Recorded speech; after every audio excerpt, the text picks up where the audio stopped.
مرد عورتوں پر قوام ہے. آپ نے یہ بات اکثر مردوں کو فیملی میں، خاندانوں میں، محلوں میں، ہر جگہ پہ سنی. ہم حاکم ہیں. قوام کا مطلب حاکم نہیں ہوتا، ذمہ دار ہوتا ہے. وہ ذمہ داری دو اعتبار سے، بما فضل اللہ بعضهم علی بعض، کہ اللہ رب العالمین نے طبعی طور پر، فطرتی طور پر مرد کو عورت پر فضیلت دی. اللہ تعالیٰ نے ذمہ داری کا احساس زیادہ مرد کو عطا فرمایا ہے. اللہ تعالیٰ نے حالات کی سنگینی کا شدت سے مقابلہ کرنے کی صلاحیت مرد کو عطا فرمائی، عورت کو نہیں دی. اسی لیے اللہ تعالیٰ نے پورے انبیاء کرام میں کسی عورت کو نبی نہیں بنایا. یا ایھا الذین آمنوا اتقوا اللہ حق تقاتہ ولا تموتن الا وانتم مسلمون. یا ایھا الناس اتقوا ربکم الذی خلقکم من نفس واحدہ وخلق منها زوجها وبث منهما رجالا كثيرا ونساء واتقوا الله الذي تساءلون به والأرحام إن الله كان عليكم رقيبا. يا أيها الذين آمنوا اتقوا الله وقولوا قولا سديدا يصلح لكم أعمالكم ويغفر لكم ذنوبكم ومن يطع الله ورسوله فقد فاز فوزا عظيما. اعوذ بالله السميع العليم من الشيطان الرجيم. بسم الله الرحمن الرحيم. ومن آياته أن خلق لكم من أنفسكم أزواجا لتسكنوا إليها وجعل بينكم مودة ورحمة ان فی ذلک لآیات لقوم یتفکرون. صدق اللہ العظیم. حضرات دی وقار، دنیا میں اللہ احکم الحاکمین نے انسان کے لیے اس ساری کی ساری دنیا کو، اس کے مال و متاع کو، اس کی رہائش گاہوں کو، دولت کی ریل پیل کو، اولاد کو، جائیداد کو، پراپرٹی کو، سب کو متاع کہا ہے، ساز و سامان کہا ہے. تو حدیث میں آتا ہے، اللہ کے پیارے حبیب صلی اللہ علیہ وآلہ وسلم نے فرمایا، الدنیا کلھا متاع، دنیا ساری کی ساری ساز و سامان ہے، جس میں مال و دولت بھی ہے، بیوی بچے بھی ہیں، اولاد و احفاد بھی ہے، جائیدادیں بھی ہیں، مال بھی ہے، سارا کچھ ہے. لیکن خیر متاع الدنیا المرأۃ الصالحہ، بہترین متاع، بہترین ساز و سامان اگر متاع کسی کو قرار دیا ہے، المرأۃ الصالحہ، وہ نیک عورت کو قرار دیا ہے. اور قرآن کریم میں اسی بنا پر ہی سورہ روم کی اس آیت میں فرمایا، وَمِنْ آیَاتِهِ أَنْ خَلَقَ لَكُم مِّنْ أَنفُسِكُمْ أَزْوَاجًا، کہ اس اللہ رب العالمین کی نشانیوں میں سے یہ نشانی ہے کہ اس نے تم ہی میں سے تمہاری بیویوں کو پیدا کیا ہے، لِتَسْكُنُوا إِلَيْهَا، تاکہ تم ان کی طرف سکون حاصل کرو، وَجَعَلَ بَيْنَكُم مَّوَدَّةً وَرَحْمَةً، اور تمہارے درمیان اس اللہ رب العالمین نے اس رشتے کے توسط سے مودت، محبت اور پیار کو قائم کیا ہے. حضرات، یہ پیار اور محبت کا رشتہ قائم رہے تو میرے عزیز بھائیوں، یہ خاندان، یہ فیملیاں، یہ ہمارے لیے دنیا میں ہی ایک سکون اور ایک بہترین نظیر اور مثال پیش ہوتی ہیں. لیکن اگر جھگڑا ہو، ناچاقی ہو، زوجین میں عدم اتفاقی ہو، اور دونوں ایک دوسرے کے جذبات اور احساسات کو سمجھنے سے قاصر ہوں، تو میرے عزیز بھائیوں، پھر یہ گھروں کو اجڑتے وقت نہیں لگتا. پھر گھر ٹوٹتے ہیں، گھر تباہ ہوتے ہیں، ناچاقیاں ہوتی ہیں، اور اس انداز سے اللہ رحم فرمائے فیملیاں بکھرتی ہیں کہ ساری کی ساری زندگیاں پھر اسی طرح ہی گزر جاتی ہیں۔ میاں بیوی کے اس عدم اتفاقی کی بنا پر یہ فیملیاں بھی اجڑی اور خاندان بھی اجڑے ہوئے محلات کے کھنڈرات کا منظر پیش کرتے ہیں۔ تو میرے عزیز بھائیوں، اس حوالے سے ہم نے پچھلے جمعہ بھی کچھ معروضات پیش کی تھیں کہ اس رشتے کی اہمیت کیا ہے، اور میاں بیوی کے اس بنیادی رشتے کی بنا پر جو محبت کا رشتہ قائم ہوتا ہے، اس میں باہمی طور پر کچھ حقوق کچھ میاں پر عائد ہوتے ہیں، کچھ بیوی پہ عائد ہوتے ہیں۔ آج ہم پہلے حصہ میں میاں کے حوالے سے بات کریں گے، خاوند کے حوالے سے بات کریں گے، اگلے جمعے انشاءاللہ بیوی کے حوالے سے بات کریں گے، اور اس سے اگلے جمعہ میں اولاد کے حوالے سے انشاءاللہ بات کریں گے۔ تو انشاءاللہ کوشش یہ ہے کہ یہ ساری باتیں ہم سنیں اور اپنی اصلاح کریں، اور ان تعلیمات کے مطابق اپنے گھروں کا ماحول بنائیں، تاکہ گھر میں محبت، پیار، مودت اور ایک دوسرے کا احساس پیدا ہو۔ ایک دوسرے کا احساس کرنے والے لوگ، سارے فیملی کے لوگ آپس میں بن جائیں اور ایک دوسرے کے جذبات کی قدر کو پہچانیں۔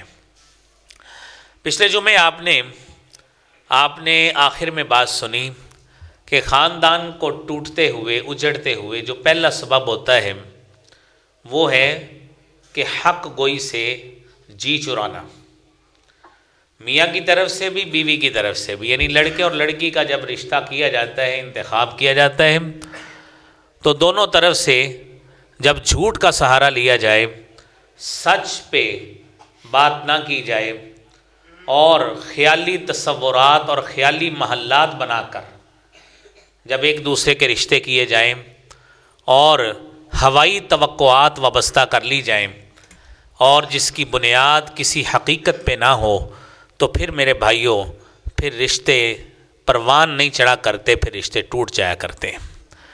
لہذا قرآن کریم میں اللہ رب العالمین نے ہمیں ایک بنیادی اصول سکھایا ہے۔ آپ نے خطبہ مسنونہ میں بھی وہ آیت سنی، یا ایھا الذین آمنوا اتقوا اللہ وقولوا قولا سدیدا یصلح لکم اعمالکم ویغفر لکم ذنوبکم ومن یطع اللہ ورسولہ فقد فاز فوزا عظیما۔ میرے عزیز دوستوں اور بھائیوں، یہ سورہ احزاب کی آیت ہے۔ اب آپ تصور کریں، رشتہ کرنے والے مرد کی طرف سے بھی لوگ مسلمان ہی ہوتے ہیں اور عورت والے بھی مسلمان ہی ہوتے ہیں۔ ان دونوں کو اللہ نے خطاب کیا ہے، یا ایھا الذین آمنوا، اے ایمان والو، اللہ سے ڈر جاؤ، سچی بات کہو، آپ کے بچے میں جو صفات ہیں وہی بیان کرو، جتنے اس کے اندر اللہ رب العالمین نے سکلز، مہارتیں، ابیلٹیز، قابلیت رکھی ہیں اتنی ہی بتائیں، زیادہ بڑھا چڑھا کے اپنے بچے کو پیش نہ کریں۔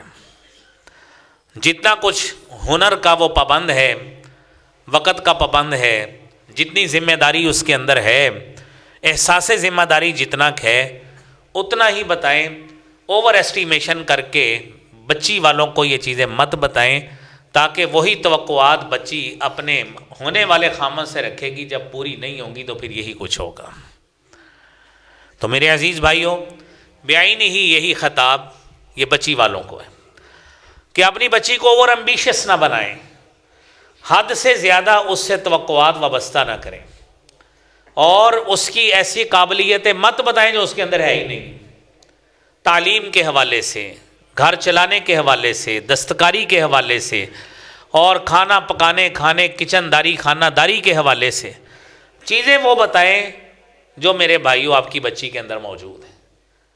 زیادہ توقعات پھر اگلے گھر والے وابستہ کر لیں گے، جب وہ شادی کے بعد وہ توقعات پورا نہیں ہوں گی تو پھر گھر بننے کی بجائے پھر گھر اجڑیں گے میرے بھائیوں، پھر گھروں میں محبت پیدا نہیں ہوگی۔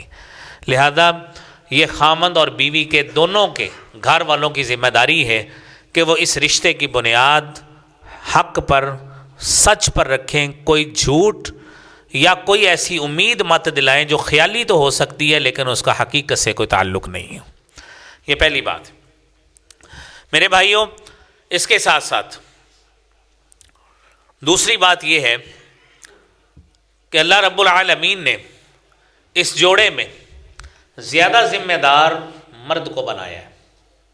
اس کے لیے قرآن کریم میں اللہ رب العالمین نے فرمایا ہے کہ گھر کی ذمہ داری، رہائش کی ذمہ داری اور اخراجات کی ذمہ داری یہ اللہ تعالیٰ نے مرد کے اوپر ڈالی۔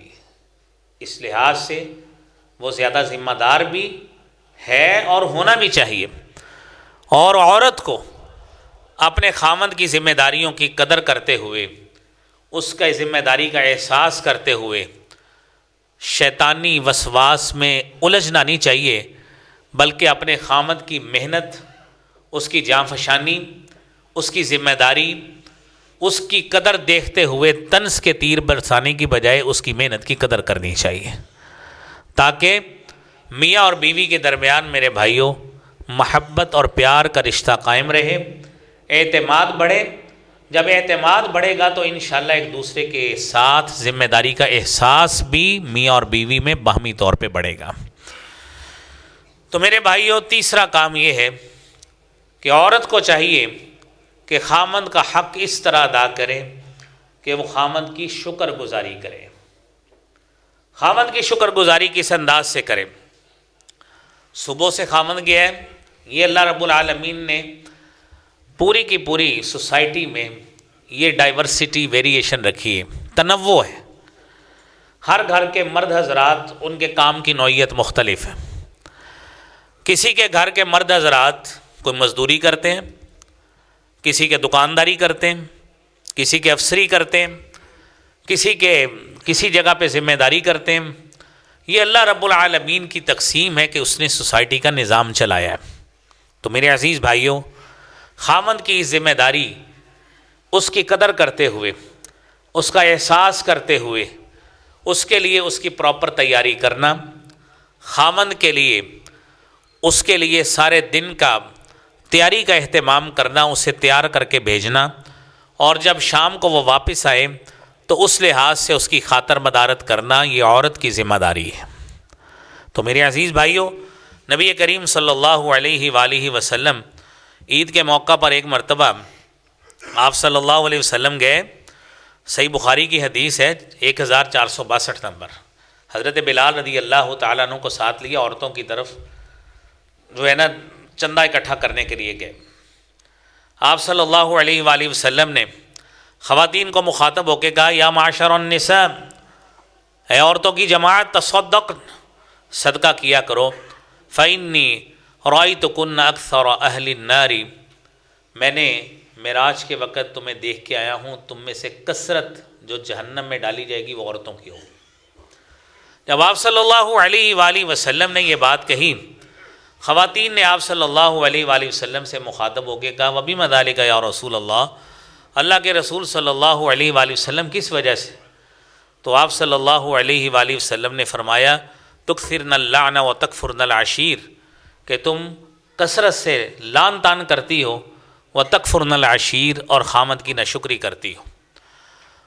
تو یہ بات میرے بھائیوں آپ نے کہی، اور ساتھ ہی آپ نے فرمایا، ما رأیت من ناقصات عقل ودین اذهب للب الرجل الحازم من احداکن، کہ تم لوگ کم عقل والی ہو اور اچھے بھلے عقل مند مرد کی تم عقل کو معاف کر دیتی۔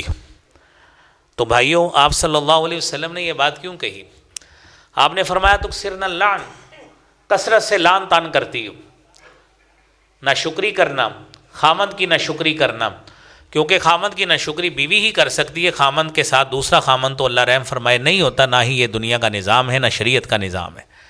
تو میرے عزیز بھائیوں، دوسری حدیث میں آپ صلی اللہ علیہ وسلم نے اس کی اور انداز سے بھی وضاحت فرمائی کہ آپ کے لیے آپ کا خامند اچھی بھلی محنت کرے، اور محنت کر کے آپ کے لیے ساری چیزوں کا اہتمام بھی کرے، اور کسی ایک دن اس سے کوتاہی ہو جائے تو خاتون فوری طور پر یہ تانا مار دیتی ہے کہ جب سے میں آپ کے گھر آئی ہوں میں نے کبھی خیر دیکھی نہیں، اور اس میں اس کے سال ہوا ہو، 5 سال ہوئے ہوں، 10 سال ہوئے ہوں شادی کو، 20 ہوئے ہوں، تو میرے عزیز بھائیوں آپ تصور کریں جس خامن نے اپنی بیوی کے لیے، اپنے بچوں کے لیے دن رات ایک کر کے، خون پسینہ کر کے، اپنے جسم کی توانائیاں صرف کر دی ہوں، جب اس کو یہ تانا ملے گا تو آپ خود تصور کریں اس کے 20-25 سال جو اس نے گزارے ہیں وہ کیا فوری طور پہ محسوس کرے گا، فوری ری ایکشن کیا آئے گا۔ تو اس لیے میرے عزیز دوستوں اور بھائیوں یہ بات سمجھنی چاہیے خواتین کو، اور ساتھ ہی قرآن کریم کی یہ آیت بھی ہمیں مد نظر رکھنی چاہیے کہ جس میں اللہ رب العالمین نے فرمایا ہے لَإِن شَكَرْتُمْ لَأَزِيدَنَّكُمْ، اگر تم شکر کرو گے لَأَزِيدَنَّكُمْ تو میں تمہیں ضرور زیادہ دوں گا، وَلَئِن كَفَرْتُمْ، اور اگر تم ناشکری کرو گے یعنی کفران نعمت کرو گے تو یاد رکھنا ان عذابی لشدید، میری سزا بھی بڑی سخت ہے۔ اور 5ویں سپارے کی آخری آیت میں اللہ رب العالمین نے یہ بات فرمائی ما يفعل الله بعذابكم ان شكرتم وآمنتم وكان الله شاكرا عليما۔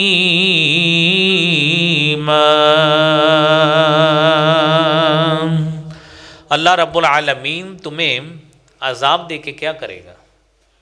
ان شکرتم، اگر تم شکر کرتے رہو، وآمنتم، ایمان تو تم لائے ہو، ایمان کے بعد شکر گزاری کرنا وہ سب سے پہلے میرے عزیز بھائیوں وہ شکر اللہ رب العالمین کا ہے، اور پھر اس کے بعد اس خالق و مالک نے رزق کا دنیاوی لحاظ سے بندوبست اولاد کے لیے ان کے باپ کے ذمہ لگایا ہے اور کسی عورت کے لیے اس کے خامند کے ذمہ لگایا ہے۔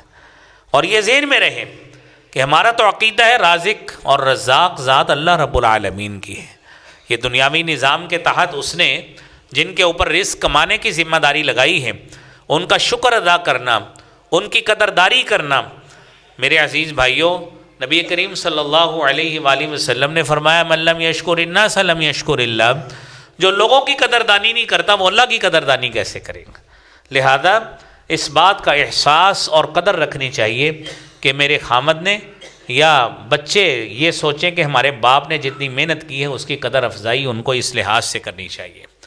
تو اگلی بات میرے بھائیوں جس وجہ سے اللہ کے نبی صلی اللہ علیہ وآلہ وسلم نے فرمایا ہے، سلسلہ صحیحہ کی 289 نمبر حدیث ہے، آپ صلی اللہ علیہ وآلہ وسلم نے فرمایا لا ينظر اللہ الی امرأۃ لا تشکر لزوجہا، اللہ رب العالمین اس خاتون کی طرف نظر رحمت سے نہیں دیکھیں گے جو اپنے خامن کی شکر گزار نہیں ہوتی، اس کی قدردانی نہیں کرتی۔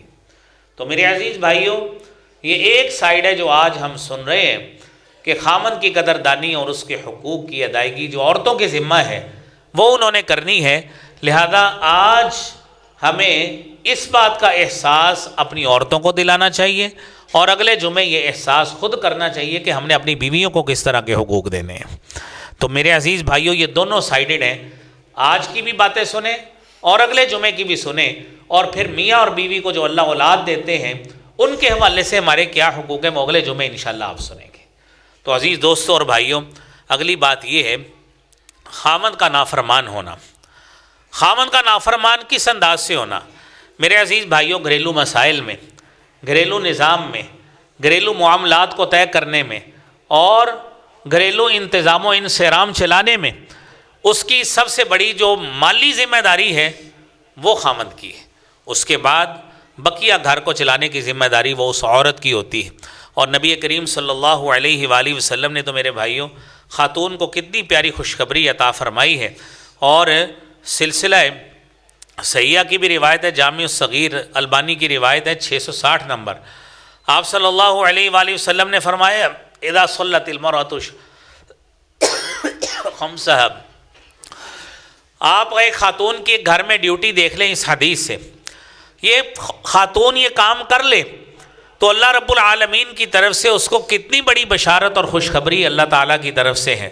فرمایا اذا صلت المرأة خمسہا، عورت 5 نمازیں گھر میں پڑھ لے، اور وہ صامت شہرہا، اور پھر اس کے بعد رمضان کے روزے رکھ لیتی ہے، وہ حفظت فرجہا، اپنی عزت اور عصمت کا تحفظ کرتی ہے، وَأَطَاعَتْ زَوْجَهَا، اور اپنے خامند کی اطاعت کرتی ہے، قِيلَ لَهَا، اس کو کہا جائے گا قیامت کا روز ہوگا، ادخل الجنت من ای باب شئت، جنت کے 8 دروازے کھولے ہیں، جس سے مرضی داخل ہو جاؤ۔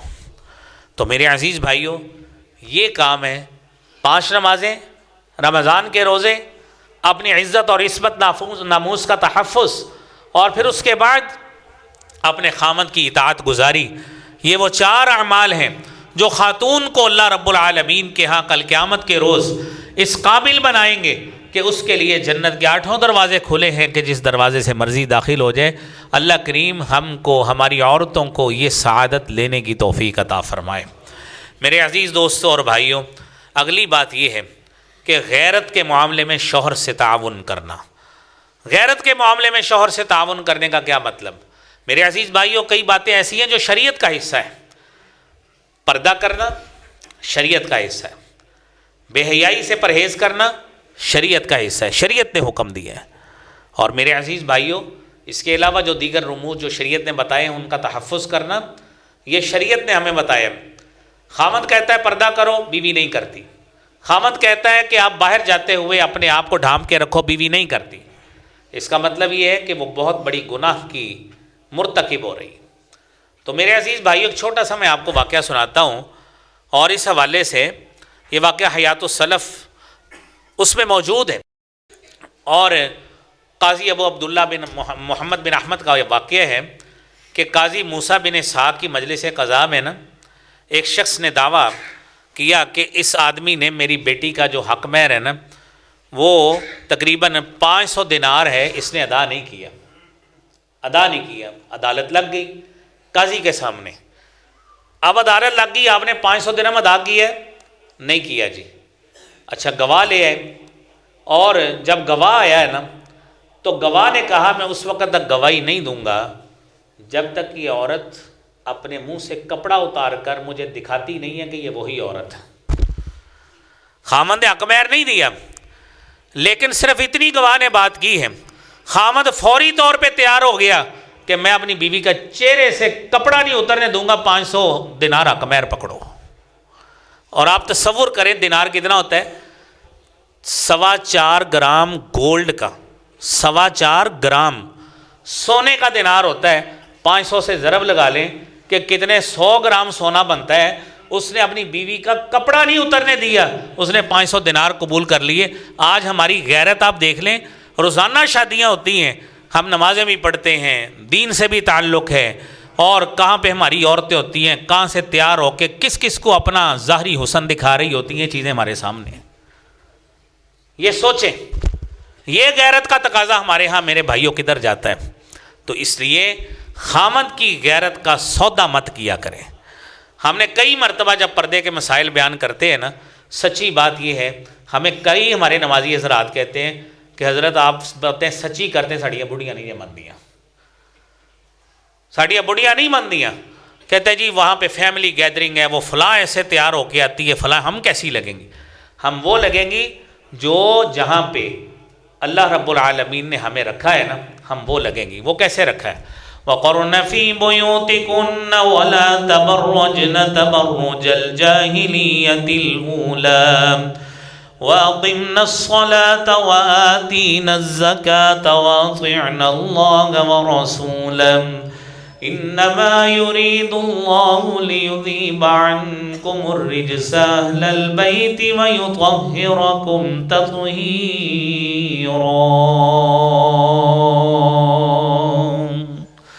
آپ گھروں میں ٹھہریں،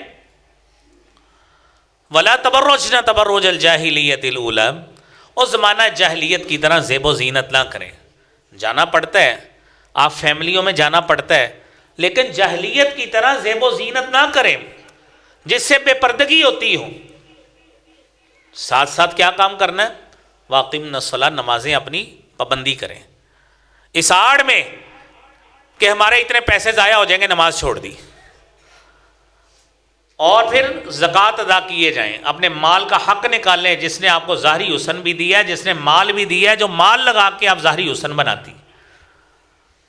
وَأَطِعْنَ اللَّهَ وَرَسُولَهُ، اللہ اور اس کے رسول کی اطاعت کریں، یہ اللہ نے حکم دیا ہے۔ یا ایھا النبی قل لازواجک وبناتک ونساء المؤمنین یدنین علیہن من جلابیبہن ذلك أدنى أن يعرفن فلا يؤذين وكان الله غفورا رحيما۔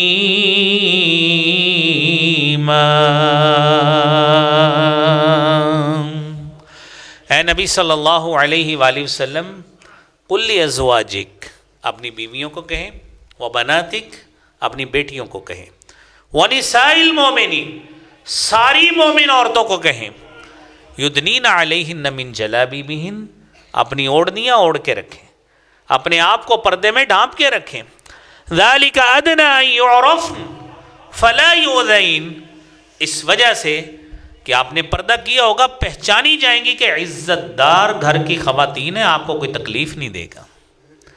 جتنا حیا کریں گے اور جتنا لوگوں کے سامنے ایکسپوز کریں گے، لوگ اتنا ہی آوازیں بھی کسیں گے، آپ کے اوپر تبصرے بھی کریں گے۔ میرے عزیز بھائیوں، آپ تصور کریں، ہمارے بزرگ اس مجلس میں موجود ہیں کہ لوگ گوشت لے کے آتے تھے، کوئی اشروں پہلے کی بات ہے، اب تو اللہ تعالیٰ نے لوگوں کو سہولتیں ماشاءاللہ دی ہیں، اب تو وہ سسٹم چلا گیا ہے اخباروں میں لپیٹنے والا۔ گوشت لیتے تھے، کلو لیا، آدھا کلو لیا، گوشت والے نے کیا کرنا ہے، اس نے اخبار میں لپیٹ کے اس نے دینا ہے اور پھر شاپر میں ڈال کے دینا ہے، اور جو بزرگ گھر کے سربراہ ہوتے تھے انہوں نے کپڑے کا تھیلا سائیکل کے ساتھ لٹکایا ہوتا تھا کہ اس میں گوشت ڈال کے لے کے جانا ہے۔ پوچھنے پہ معلوم ہوا کہ یہ کام کیوں کرتے تھے، کہتے گوشت جو ہے نا وہ لوگوں کے سامنے نہیں لے کے جاتے، نظر لگ جاتی ہے۔ یہ وہ گوشت ہے جو ہمارے جسم کے اندر جانا ہے اور نظر بھی نہیں آنا۔ جو گوشت سب کو نظر 40 50 60 70 کلو کا ہم لوگوں کو دکھائی پھرتے ہیں، میرے بھائیوں اس کا کیا کرنا ہے ہم نے؟ سڑکوں پہ چلتا پھرتا بغیر پردے کے، اس گوشت کا کیا کرنا ہے؟ جس گوشت کو عقل بھی اللہ نے دی، فہم بھی دی، فراست بھی دی، اور اس کو یہ بھی کہا کہ اپنے آپ کو ڈھانپ کے رکھنا ہے، وہ اپنی عقل کو بروئے کار لاتے ہوئے اپنے جسم کو نہیں ڈھانپتا، اس اتنے بڑے گوشت کا میرے بھائیوں کیا کرنا ہے؟ سوچئے۔ تو میرے عزیز بھائیوں، پھر یہ معاملات وہ ہوتے ہیں کہ جب کوئی آوازہ کسا جاتا ہے، گھر میں مسائل بڑھتے ہیں، اور اللہ رحم فرمائے کئی گھروں میں پھر گھر اجڑتے ہیں، طلاق تک نوبت آتی ہے کہ آپ کو کسی نے آواز کیوں لگائی ہے، آپ لوگوں کے سامنے ایکسپوز کیوں ہوئی؟ شریعت کو نہیں مانا، لازمی نتیجہ یہی نکلنا تھا۔ میرے عزیز بھائیوں، اس کے بعد میرے بھائیوں، بلا ضرورت گھر سے نکلنا، خاوند کی اجازت کے بغیر گھر سے نکلنا۔ سیدنا عبداللہ ابن مسعود رضی اللہ تعالیٰ عنہ حدیث بیان کرتے ہیں، جامع ترمذی کی حدیث 1173 نمبر ہے۔ اللہ کے نبی صلی اللہ علیہ وآلہ وسلم نے فرمایا، المرأۃ عورۃ، عورت چھپائی جانے والی چیز ہے، فَإِذَا خَرَجَتْ، جب خاتون گھر سے نکلتی ہے، استشرفها الشیطان، شیطان اس کو لوگوں کے سامنے کر دیتا ہے، پھر لوگ اس کے ظاہری حسن پہ بھی تبصرے کرتے ہیں، اس کے اعضائے جسمانی پہ بھی تبصرے کرتے ہیں، اور جو تبصرے ہوتے ہیں آپ مجھ سے زیادہ جانتے ہیں کہ کیا کیا تبصرے ہو سکتے ہیں۔ تو میرے عزیز بھائیوں، اس لیے خاتون کو خامند کی اجازت کا اس حوالے سے شرعی طور پہ پابند ہونا چاہیے، اور خامند کو بھی چاہیے کہ شرعی تناظر کو مد نظر رکھتے ہوئے عورت کو، اپنی بیوی کو اور اپنی بیٹی کو اس لحاظ سے پابند کرے کہ وہ لوگوں کی زینت نہ بنے۔ میرے عزیز بھائیوں، نبی کریم صلی اللہ علیہ وآلہ وسلم نے جو آداب اور تربیت میرے بھائیوں ہماری فرمائی ہے، وہ یہ ہے کہ کوئی بھی خاتون اپنے خامند کے سامنے زبان درازی مت کرے، اور بلا وجہ اس کو تان و تشنوں کا یا اس کی غیرت کو للکارے مت، اس کو طنز کے تیر اس کے اوپر مت برسائے۔ رسول اللہ صلی اللہ علیہ وآلہ وسلم نے فرمایا، جامع ترمذی کی 1174 نمبر حدیث ہے، آپ نے فرمایا، لا تؤذی امرأۃ زوجہا فی الدنیا، کوئی عورت اپنے خامند کو دنیا میں اذیت نہ دیا کرے، جب بھی وہ اذیت دیتی ہے، الا قالت زوجتہ من الحور العین، اگر خامند نیک ہے، اللہ رب العالمین نے جنت میں اس کے لیے حوریں بنائی ہیں، تو وہ حور عین جنت میں سے کہتی ہے لا تؤذیہ قاتلک اللہ، اللہ تجھے غارت کرے، اس کو اذیت مت دو، فإنما هو عندک دخیل یوشک ان یفارقک الینا، اللہ تجھے غارت کرے، تیرے پاس یہ مہمان ہے، قریب ہے کہ جب دنیا سے یہ جائے گا پھر ہمارے پاس مہمان بن کر آئے گا، یہ آپ کی اذیتوں سے محفوظ رہے گا۔ میرے عزیز بھائیوں، خواتین ان کو یہ بات چاہیے کہ اپنے خامند کے لیے طنز اور طعن و تشنیع اور اس طرح کے الفاظ بولنا جو ان کی غیرت کو للکاریں، اس حدیث کے تناظر میں جب وہ یہ کام کریں گی تو جو حور عین اس نیک خامند کی جنت میں موجود ہوگی وہ اس خامند کا انتظار کر رہی ہوں گی کہ یہاں پہ تو تانے سن رہا ہے، جنت میں ہمارا مہمان بن جائے گا تو انشاءاللہ تانے اس خاتون کے نہیں سننے پڑیں گے۔ تو اس خاتون کو چاہیے اپنے خامند کی رفاقت میں رہنے کے لیے اس کی اطاعت گزار رہے، اس کی فرما بردار رہے، تاکہ کل جنت میں جائے تو ساری حوروں کے اوپر یہی دنیاوی بیوی ان کی سردار بن کے ان کے اوپر حکمرانی کرے۔ میرے بھائیوں، اللہ کریم ہماری خواتین کو اس بات کی توفیق عطا فرمائے۔ تو میرے عزیز بھائیوں، اگلی بات یہ ہے کہ اللہ رب العالمین نے کچھ ذمہ داریاں جو لگائی ہیں، ان ذمہ داریوں میں سے ایک اہم بات یہ ہے، نبی کریم صلی اللہ علیہ وآلہ وسلم نے اس حوالے سے تربیت بھی فرمائی۔ خامند کے رشتہ دار آ گئے تو ان کے اوپر ناگواری کا اظہار نہیں کرنا، اور خامند کو بھی چاہیے کہ بیوی کے رشتہ دار آ جائیں تو ان کے اوپر ناگواری کا اظہار نہ کرے۔ اور اس خاتون کو، کیونکہ گھر میں بنیادی طور پہ ضیافت کا اور گھر کی تیاری کا اہتمام تو خاتون نے کرنا ہے، تو اس لحاظ سے دونوں میں یکسانیت اور عدل کا معاملہ کرنا یہ خامند اور بیوی دونوں کی ذمہ داری ہے۔ اور آج کے جمعے کی آخری بات یہ ہے میرے عزیز بھائیوں، نبی کریم صلی اللہ علیہ وآلہ وسلم نے تربیت بھی فرمائی، اور قرآن کریم میں اللہ رب العالمین نے سورہ نساء کی 19 نمبر آیت میں ہمیں یہ بات بتائی وَعَاشِرُوهُنَّ بِالْمَعْرُوفِ فَإِن كَرِهْتُمُوهُنَّ فَعَسَىٰ أَن تَكْرَهُوا شَيْئًا وَيَجْعَلَ اللَّهُ فِيهِ خَيْرًا كَثِيرًا۔ آپ ان کے ساتھ حسن معاشرت کریں، ان خواتین کے ساتھ اچھا تعلق رکھیں۔ فَإِن كَرِهْتُمُوهُنَّ، اگر آپ کو ناپسندیدہ لگتی ہے نا، یاد رکھنا فَعَسَىٰ أَن تَكْرَهُوا شَيْئًا، آپ کو کوئی عادت ناپسند لگتی ہو، وَيَجْعَلَ اللَّهُ فِيهِ خَيْرًا كَثِيرًا، اللہ رب العالمین نے اس کے اندر ہی، مالک نے، اس خالق نے بڑی بھلائی رکھی ہو، ایک عادت ناگوار گزرتی ہے تو اس کی بقیہ جو 15-20 اچھی عادتیں ہیں ان کو ذہن میں لا کر اس سے درگزر کر دیا کرو۔ تو میرے عزیز بھائیوں، سورہ نساء کی 34 نمبر آیت میں اللہ رب العالمین نے فرمایا ہے الرجال قوامون علی النساء بما فضل اللہ بعضهم علی بعض وبما انفقوا من اموالهم فالصالحات قانتات حافظات للغیب بما حفظ اللہ۔ مرد عورتوں پر قوام ہے۔ آپ نے یہ بات اکثر مردوں کو فیملی میں، خاندانوں میں، محلوں میں، ہر جگہ پہ سنی، ہم حاکم ہیں۔ قوام کا مطلب حاکم نہیں ہوتا، ذمہ دار ہوتا ہے۔ وہ ذمہ داری دو اعتبار سے، بما فضل اللہ بعضهم علی بعض، کہ اللہ رب العالمین نے طبعی طور پر، فطرتی طور پر مرد کو عورت پر فضیلت دی۔ اللہ تعالیٰ نے ذمہ داری کا احساس زیادہ مرد کو عطا فرمایا ہے۔ اللہ تعالیٰ نے حالات کی سنگینی کا شدت سے مقابلہ کرنے کی صلاحیت مرد کو عطا فرمائی، عورت کو نہیں دی۔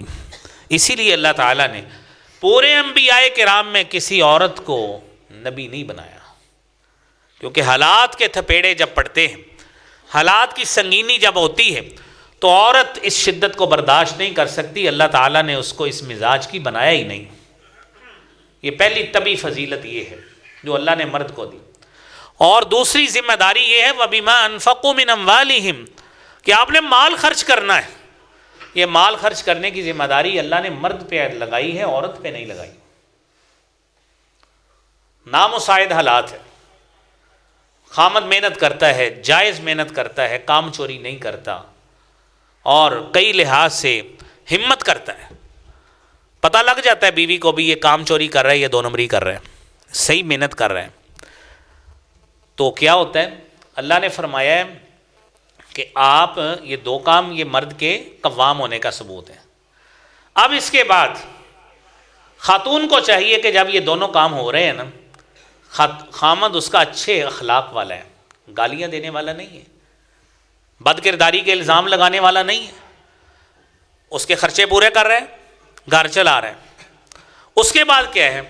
فالصالحات قانتات حافظات، خاتون کے اندر کم از کم یہ 3 صفات ہونی چاہیے، صالحہ ہونی چاہیے، نیک ہونا چاہیے، قانتات خامند کی فرما بردار ہونی چاہیے، حافظات للغیب اور خامند کی عدم موجودگی میں حفاظت کرنے والی ہو، اپنی جسمانی حفاظت بھی اور خامند کے مال کی حفاظت کرنے والی بھی، اس کی عدم موجودگی میں مال نہ کسی کو چکائی جائے، اپنے پیچھے نہ بیچی جائے اس کی اجازت کے بغیر۔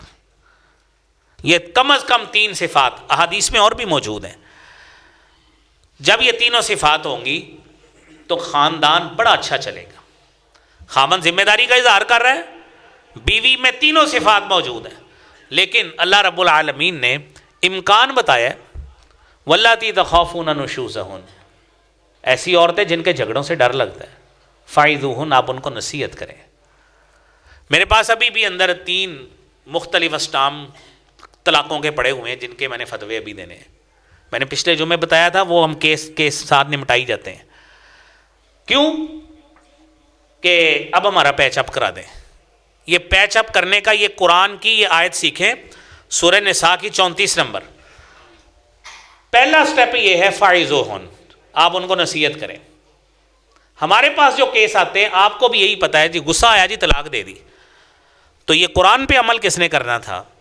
پہلا کام یہ تھا فاعظوہن، آپ نصیحت کریں، 1 مہینہ 2 مہینے 3 مہینے سمجھائیں، خاندانی سیٹ اپ کی اہمیت بتائیں کہ رشتوں کی اہمیت، مل کر رہنے کی کتنی اہمیت ہے، اور اگر علیحدگی ہو گئی تو تیرا گھر بھی تباہ ہوگا، میرا بھی تباہ ہوگا، بچے بھی رل جائیں گے، تو یہ کام چلنا نہیں ہے، لہذا سمجھائیں، کئی مہینے سمجھائیں۔ آپ نے سمجھایا، نہیں سمجھ لگی، لیکن یہ یہاں پہ ایک بات مشروط ہے 4 باتوں میں، کہ خامند کا کردار اعلیٰ پائے کا ہو، آر دلانے والا نہ ہو، طنز کرنے والا نہ ہو، مینے مارنے والا نہ ہو، گالیاں دینے والا نہ ہو، بد اخلاقی پر مبنی نہ ہو، اچھے اخلاق پہ مبنی ہو، سمجھانے والا ہو۔ تو پہلا کام ہے نصیحت کرنا۔ آپ نے 6 مہینے نصیحت کر لی، نہیں بات بنی، دوسرا سٹیپ ہے وَاهْجُرُوهُنَّ فِي الْمَضَاجِعِ، آپ ان سے بستروں سے علیحدگی اختیار کریں۔ ذرا کریں مہینہ علیحدگی، آپ کو پتہ لگ جائے، آپ کو بھی پتہ لگ جائے، خاتون کو بھی پتہ لگ جائے۔ آپ نے یہ بھی 6 مہینے کر کے دیکھ لی، دوسرا سٹیپ یہ۔ تیسرا سٹیپ یہ ہے وَضْرِبُوهُنَّ، ان کو ماریں، اور حدیث میں آتا ہے کہ ایسا مارنا ہے غیر مبرحٍ، جس سے اس کے جسم پہ نشان بھی نہ پڑے۔ یہ ڈنڈوں سے، سنگلوں سے اور باندھ کے مارنا، یہ شریعت کا حکم نہیں ہے۔ اور فقہا نے اس کی تعبیر یہ کی ہے کہ یہ پہلا سٹیپ بھی اپنایا، دوسرا بھی اپنایا، 6 مہینے 8 مہینے 10 مہینے آپ نے اپنایا۔ آپ تصور کریں کوئی خاوند بیوی اتنی دیر الگ رہ سکتے ہیں؟ نہیں رہ سکتے، فطرتاً نہیں رہ سکتے، اس لیے یہاں تک نوبت طلاق تک پہنچے گی نہیں۔ لیکن بدقسمتی یہ ہے کہ ہماری عدم برداشت اتنی ہے، ناچاکی ہوئی پہلے سب سے پہلے طلاق دیتے ہیں، اور بعد میں کہتے ہیں ان ساڑی صلح کرا دیو۔ ابھی طلاق نہیں آئی، 2 باتیں ہو گئی، تیسری ہم نے مار کا بھی تذکرہ کر لیا۔ فقہا لکھتے ہیں کہ اس میں مسواک ہے نا کرنے والی دانتوں میں، اس سائز کی مسواک کو آپ اس کو ایک ضرب لگائیں جس سے اس کے نشان بھی نہ پڑے۔ بنیادی طور پہ زجر، توبیخ، ڈرانا مقصد ہے، پھینٹی لگانا مقصد نہیں ہے۔ ٹھیک، 3 سٹیپ ہو گئے، طلاق ابھی نہیں آئی۔ قرآن کہتا ہے اِنْ أَطَعْنَكُمْ فَلَا تَبْغُوا عَلَيْهِنَّ سَبِيلًا، اگر یہ 3 باتوں کے بعد خاتون آپ کی مطیع بن جاتی ہے، کوئی رستہ اس کے اوپر طلاق والا تلاش نہیں کرنا۔ پھر کیا ہوا؟ وَإِنْ خِفْتُمْ شِقَاقَ بَيْنِهِمَا، چوتھی بات، پھر جھگڑا قائم ہے، فَبَعَثُوا حَكَمًا مِّنْ أَهْلِهِ وَحَكَمًا مِّنْ أَهْلِهَا، ایک ثالث آربیٹریٹر مرد کی طرف سے ایک عورت کی طرف سے، دونوں لیں مل بیٹھے کہ یار یہ دونوں میاں بیوی آپس کے یہ نبھا کے بیٹھتے ہی نہیں ہیں، گھر میں روزانہ انہوں نے مسائل بنائے ہوتے ہیں. وہ خاندان کا فیملی ممبر ہو جس کی بات بھی مانتے ہو. ایسا بندہ مت ڈھونڈے جس کی پہلے ہی وہ بات نہ مانتے ہو، یا اس کو اب بچی سے یا بچے سے اتنی رنجش ہو کہ اس نے تو کبھی مجھے چاہ بھی نہیں بنا کے دی، میں تینوں دسدا اتنے گھر کداں وسیع ہے. اس طرح کی مینٹیلٹی کا بندہ ثالث کبھی بھی نہیں ہونا چاہیے. 4 سٹیپ اپنا لیے، طلاق ابھی نہیں آئی. تو ہمارے یہاں کیا ہوتا ہے، سب سے پہلے کیا ہوا، وہ عدم وہ نچاکی ہوئی، کیا ہوا، میں پھر تینوں طلاقاں دیتی ہیں. پھر کیا ہوا، ہوں ساڈا پیچ اپ کرا دیو. جناب جہالت یہ ہے کہ خامند کو پتہ ہی نہیں ہے کہ میرے سامنے قرآن کی یہ سورہ نساء کی 34 نمبر آیت پڑھی نہیں، کبھی سنی نہیں ہے، علماء کے پاس بیٹھ کے تربیت نہیں کرائی کہ یہ سٹیپ ہیں، یہ اب اپلائی کریں نا. 2 سال گزر جاتے ہیں.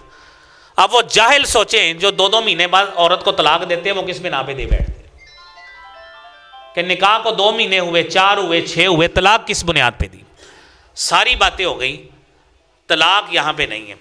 حتیٰ کہ یہ 4 سٹیپ اپنانے کے بعد 5واں سٹیپ ہے کہ پھر بھی نہیں ہوتا تو قرآن کہتا ہے طلقوہن لعدتہن، ایک طلاق دیں عدت کو شمار کرتے ہو.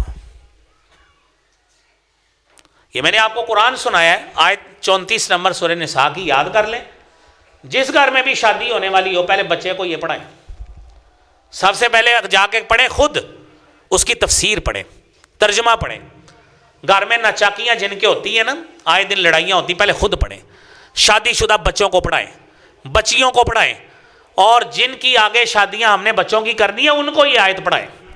تو میرے بھائیوں انشاءاللہ فیملیاں سلجھیں گی، خاندان جڑیں گے، انشاءاللہ آباد کاری ہوگی، اجڑیں گے نہیں. یہیں سے انشاءاللہ ہم اگلے جمعے بیوی کے حقوق کے حوالے سے بات کریں گے. اللہ کریم مجھے اور آپ کو، ہم سب کو شریعت کے عوامل پر عمل کرنے کی توفیق عطا فرمائے. وآخر دعوانا الحمدللہ رب العالمین.